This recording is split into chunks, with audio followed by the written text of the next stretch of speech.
बिस्मिल्लाहिर्रहमानिर्रहीम। अस्सलाम वालेकुम नादरीन, आप यूट्यूब चैनल देख रहे हैं, मैं इमरान खान हूँ। नादरीन, मेरे पास जो इन्फॉर्मेशन है उसके मुताबिक फजलुर रहमान साहब का मामला हल हो जाएगा। कुछ टेलीफोनिक रब्ते भी हो गए हैं, बिलावल जरदारी भी इसमें रोल प्ले कर रहे हैं और फजलुर रहमान साहब भी थोड़ा पीछे हट गए। और आने वाले वक्त में फजलुर रहमान साहब वाला मामला जो है, ज़्यादा उसके इम्कानात ये हैं कि उनका मामला हल हो जाएगा। काफ़ी फजलुर रहमान पे तनकीद करवाई गई, एक अदालत ने उन्हें तलब भी कर लिया। उसके बाद फजलुर रहमान के ऊपर जितने पॉलिटिकल लोग और जिनके ज़्यादा अच्छे फ़ौज के साथ ताल्लुकात हैं, उन लोगों ने फजलुर रहमान साहब के बयान के ऊपर बड़ा सख्त रद्द-ए-अमल भी दिया है। तो फ़िलहाल तो आपको कुछ दिखाई नहीं दे रहा। फजलुर रहमान साहब का मामला ये है ना कि जो उन्होंने बातें की वो सारी बातें ठीक हैं। ख़ास तौर पे जो लश्कर वाली बात की वो उनकी बात बिल्कुल ठीक है, 100% ठीक है।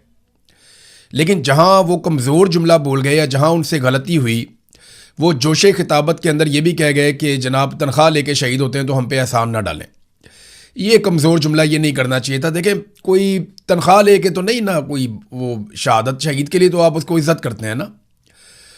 यानी मैंने आपको कल अपने वीलॉग में बताया कि एक्चुअली जब मेरे से ये सवाल किसी फ़ौजी ने पूछा तो मैंने कहा जी आपको आपके काम के लिए हम तनख्वाह देते हैं। तो उसने कहा जी क्या इतने पैसों के लिए कोई शहीद हो जाएगा? मैंने कहा नहीं, शहादत के लिए हम इज़्ज़त देते हैं, शहादत के लिए हम कदर करते हैं, हम प्यार करते हैं। तो शहीद का तो एक रुतबा होता है, जितने मर्जी इख्तलाफात हों, जो मर्जी हो, जो भी शहीद होगा अपने वतन की खातिर, अपनी कौम की खातिर, उसका एक रुतबा, उसका एक मर्तबा है जो उससे कोई नहीं छीन सकता। और तमाम कौमें अपने शोहदा की इज़्ज़त और कदर करती हैं। यही पाकिस्तान में होता है। हमारे लिए शहीद चाहे फ़ौजी यूनिफॉर्म में हो, चाहे हाथ में कलम पकड़ा हुआ अरशद शरीफ हो, चाहे वो पुलिस की यूनिफॉर्म में हो, चाहे वो किसी और इदारे का आदमी हो जिसके ऊपर अटैक हो जाए, या एक आम शहरी जो अपने कारोबारी ज़िंदगी के लिए बाहर निकला, या वो बच्चे जो अपनी पढ़ाई के लिए बाहर निकले, उनके ऊपर भी दहशतगर्द हमला कर दें और वो शहीद हो जाएं, तो हमारे लिए सारे शहीद बड़े काबिल एहतराम हैं और उनकी बड़ी इज्जत है। ख़ास तौर पे जो बॉर्डर पे अपने वतन की हिफाजत के लिए, अपने वतन की ज़मीन को बचाने के लिए मारा जाए, वो तो बड़ा ज़बरदस्त शहीद है और उसकी बड़ी कदर होनी चाहिए। लेकिन मैंने आपको फिर वही बात कहूँगा कि प्रॉब्लम तब पैदा होती है जब शोहदा के अंदर तफरीक पैदा की जाती है। जब ये किया जाता है कि जनाब ये जो बलूचिस्तान का पुलिस वाला है, इसकी मैयत अगर सड़क पे पड़ी है तो कोई फ़र्क नहीं पड़ता। यानी क्या उसकी वर्दी सस्ती है, उसका खून सस्ता है। ये यहाँ प्रॉब्लम पैदा होता है। प्रॉब्लम तब पैदा होता है कि जिन इदारों के लोग शहादतें दे रहे हैं वो अपने ही लोगों पे जब बंदूक उठा लेते हैं तो प्रॉब्लम पैदा हो जाता है। फिर ऐसी बदगुमानियाँ और इस किस्म की नफ़रत जन्म लेती है जो पीछा करती रहती है। यही नफ़रत जो है वो जन्म ले चुकी थी बांग्लादेश में। इसी नफ़रत को हवा दी जा रही है पाकिस्तान में। तो इस नफ़रत को फैलाने से अगर रोकना है तो तमाम इदारों को अपनी अपनी आइनी हुदूद में वापस जाना पड़ेगा और अपने ही लोगों पर बंदूक उठाने का कल्चर बंद करना पड़ेगा। हाँ, अगर कोई मुजरिम है, किसी ने अगर जुर्म किया है तो पुलिस जाए, कानून के मुताबिक कार्रवाई करे, गिरफ्तार करे, अदालत में पेश करे और अदालत को इंसाफ करने दें। जिस तरह अदालतों को काबू किया गया, अदालतों पे कब्जा किया गया, उसकी कोई मिसाल नहीं है। लेकिन एक बात मैं आपको बताऊं, फजलुर रहमान वाला मामला तो हल हो जाएगा। लश्कर वाला जो मौक़िफ़ है वो तो बिल्कुल ठीक है, लश्कर नहीं बनने चाहिए, लेकिन लश्कर बनेंगे, ये अचकज़ई साहब ने भी बता दिया। और वो कैसे बनेंगे ये मैं आपको थोड़े दिन पहले बता चुका हूं। देखिए, मैं आपको पहले इसलिए बता चुका हूं कि मैं वो सारे इलाकों को जानता हूं और वहां लोग मेरे साथ राब्ते में हैं। ये जो महमूद खान अचकज़ई है ना, ये भी बॉर्डर के करीब इनका इलाका है जहां पे ये रहते हैं, अफगानिस्तान के बॉर्डर के करीब। और इनके इलाके में भी अफीम की जो काश्त है वो होती है और पूरे बॉर्डर के ऊपर हो रही है। तो मनशियात की काश्त अफगानिस्तान में नहीं होती, अब पाकिस्तान में होती है और उसके वर्कर्स जो है वो अफगानिस्तान से आते हैं। रोज़ाना उनको राहदारी दी जाती है। कौन देता है? FCA वहाँ पे वो देते हैं। तो ये बॉर्डर क्रॉस करके आते हैं, यहाँ पे आकर काम करते हैं। बरामचा में बहुत बड़ी एक फैक्ट्रियों का पूरा एक हब है, एक पूरा इंडस्ट्री लगी हुई है मनशियात की। ये सारा माल वहाँ पहुँचाया जाता है, वहाँ से मनशियात तैयार की जाती है, फिर पाकिस्तान समेत पूरी दुनिया में इसको भिजवाया जाता है। इस कारोबार के पीछे कौन है? सहूलत कौन देता है? सिक्योरिटी फोर्सेस की मदद के बगैर आप ये कारोबार नहीं पाकिस्तान में कर सकते, क्योंकि मैंने खुद अपनी आंखों से देखा कि सिक्योरिटी का काफिला गुजर रहा है और दोनों तरफ मनशियात लगी हुई है, उसके खेत लगे हुए हैं, बीच में से सिक्योरिटी का काफिला गुजर रहा है। तो उनको नजर नहीं आ रहा कि ये क्या लगा हुआ है। सबको सारा कुछ पता है, ये मिलजुल के कारोबार होता है। अब वो जो लोग कारोबारी हैं जो ये सब करते हैं, उनके बारे में महमूद खान अचकजई ने एक ट्वीट करते हुए कहा कि उनसे लश्कर बनवाया जाएगा। देखिए, जो स्मगलर है या जो मंशियात का कारोबार करता है या जो जराइम पेशा लोग हैं, उनको अगर आप शेल्टर दे दें और उन्हें कहें जी आप बनाएं, आप बड़े बड़े लश्कर बनाएं, तो वो बना लेंगे लश्कर।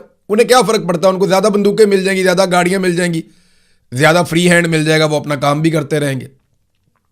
तो अचकजई साहब ने इस खदशे का इजहार किया। तो लश्कर बनाओ पॉलिसी जो है ना, वो उल्टा नुकसान करेगी। कल को ये लश्कर आपके गले पड़ जाएंगे। फिर एक और बहुत अजीब काम होगा कि ये जो लश्कर आप बनाएंगे, बाद में वो तंजीमें जिनके साथ आपकी सुलह हो जाएगी, वो और ये लश्कर आपस में लड़ते रहेंगे। फिर टारगेट किलिंग भी शुरू हो जाएगी फ्यूचर में। हमने यही देखा अब तक, और फजलुर रहमान साहब ने इसकी निशानदेही बिल्कुल दुरुस्त की है। लेकिन जहां पे शहीद वाले मामले में उन्होंने एक कमजोर बात की जिसका उन्हें नुकसान हो रहा है, पाकिस्तान तहरीक इंसाफ ने अक्लमंदी का मुजाहरा किया कम से कम फजलुर रहमान के इस जुमले के साथ। जो शोहदा वाला मामला है, इस मामले पे उनके साथ खड़े नहीं हुए, लेकिन बाकी तमाम मामलात में फजलुर रहमान का उन्होंने साथ दिया है। अब एक लम्हे के लिए आप सोचेंगे, जो फजलुर रहमान ने स्टेटमेंट दिया, अगर इस तरह का स्टेटमेंट इमरान खान या उनकी पार्टी का कोई बंदा दे देता तो क्या होता। अभी तक ना जमीन आसमान इन्होंने एक कर देना था। इमरान खान वो आदमी है जो कहता है कि मुल्क भी मेरा है, फौज भी मेरी है। वो कहता है मैं मालिक हूं मुल्क का भी और फौज का भी मालिक हूं, और वो पाकिस्तान का इलेक्टेड रिप्रेजेंटेटिव भी है। यानी पाकिस्तान ने सबसे ज्यादा उसको वोट डाले हैं, तो पाकिस्तान का मालिक तो वही हुआ ना। पाकिस्तानियों ने पाकिस्तान की मलकियत उसको दी है, तो वो ये कहता है कि ये मुल्क मेरा है, ये फौज भी मेरी है। ये इमरान खान कहता है, वो ओनरशिप लेता है।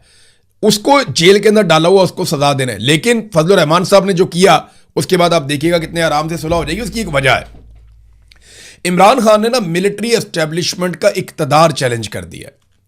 इमरान खान ने इनका मफाद चैलेंज कर दिया और इनको एक्सपोज कर दिया। फजलुर रहमान ने यह नहीं किया। फजलुर रहमान ने एक जुमला बोला, ये सुलह कर लेंगे बाद में। फजलुर रहमान का गुनाह ज्यादा बड़ा होना चाहिए जो जुमला उन्होंने बोल दिया, जिस तरह की उन्होंने बात की। लेकिन मिलिट्री एस्टेब्लिशमेंट को यह पता है कि ये आदमी खुद एस्टेब्लिशमेंट है, ये बाहर नहीं जाएगा। ये खुद एक एलीट क्लास का आदमी है फजलुर रहमान, ये हमसे दूर नहीं जाएगा। और मुझे लगता है कि सुलह हो जाएगी। काफी दबाव फजलुर रहमान पे पड़ गया है और उम्मीद है कि जल्दी सुलह हो जाएगी। जो मेरे पास इंफॉर्मेशन आ रही है उसमें तो सुलह के हवाले से अच्छी खबरें हैं। दूसरा, थोड़ी सी अच्छी खबरें आई हैं कि कुछ मुज़ाकरात जॉइंट अवामी एक्शन कमेटी के साथ भी हुए हैं, पाकिस्तान पीपल्स पार्टी के लोगों ने किए हैं। और उम्मीद की जा रही है, क्योंकि बिलावल पहुंच गया वहाँ पे मुजफ्फराबाद में, और बिलावल को ये क्रेडिट, चले बिलावल को ही चला जाए क्रेडिट, अमन तो आ जाए ना कम से कम। ये कत्लो गारतगिरी तो बंद हो जाए ना, आज़ाद कश्मीर के गंदम के रस्ते तो खुल जाए ना, उनकी दवाइयाँ तो खुल जाएँ, उनके स्कूल उनके कारोबार तो खुल जाएँ, हालात नॉर्मलाइज हो जाएं, उनके मुतालबात तस्लीम किए जाएं। मामला यह है कि जॉइंट अवामी एक्शन कमेटी कितनी फ्लेक्सिबिलिटी दिखाती है, क्योंकि पीपल्स पार्टी एक मखसूस किस्म का मैंडेट लेकर गई है। और अगर पीपल्स पार्टी ये सुलह करवा लेती है और बिलावल के साथ खड़े होकर जॉइंट अवामी एक्शन कमेटी के लोग ये कहते हैं कि हमारे मामला तय हो गए हैं, तो पीपल्स पार्टी के लिए आज़ाद कश्मीर का ग्राउंड खुल जाएगा। फिर वो बड़े आराम से, धांधली तो उनके लिए होनी है, मिलिट्री एस्टेब्लिशमेंट उनके साथ है, तो फिर वो बड़े आराम से अपनी सीटें जीत लेंगे। जबकि पंजाब में जो 12 सीटें हैं मुहाजिरीन वाली, जिस पे ख्वाजा साद रफीक कंपेन कर रहे हैं आजकल, वहां से वो ज्यादा सीटें जीत कर तो ये अपना इक़्तिदार इकट्ठा कर लेंगे। लेकिन क्या ज्वाइंट अवामी एक्शन कमेटी इन 12 नशस्तों वाले मामले पर कंप्रोमाइज करेगी? यह है बड़ा सवाल, और इस सवाल का जवाब अभी हमारे पास नहीं है, क्योंकि मुज़ाकरात चल रहे हैं। फिर मैं आपको बताता हूं।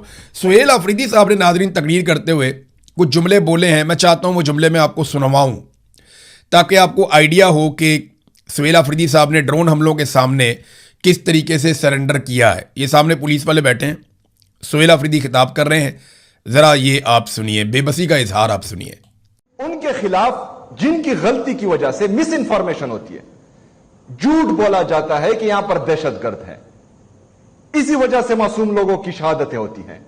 तो जिसने गलत इंफॉर्मेशन दी कि यहां पर दहशतगर्द है, हालांकि होते वहां पर मासूम लोग हैं, जिसने माटर गोला या ड्रोन अटैक किया, ये दोनों कसूरवार होते हैं।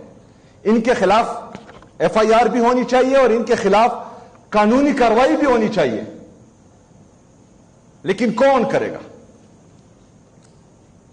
पाकिस्तान में किसी में जुर्रत है कि इनके खिलाफ आवाज उठाए? पाकिस्तान में किसी की जुर्रत है को इन पर एफआईआर करे। पाकिस्तान में किसी की जुर्रत है, जो भी है, हम बेचारे सियासतदान, हम तो मजलूम हैं। ये जो सुहेल अफरीदी साहब ने बात की ना, देखिए पहले ये तनकीद करते थे ड्रोन हमलों पे, पहले ये टारगेट करते थे ड्रोन हमले नहीं होने चाहिए, ड्रोन हमले गलत हैं।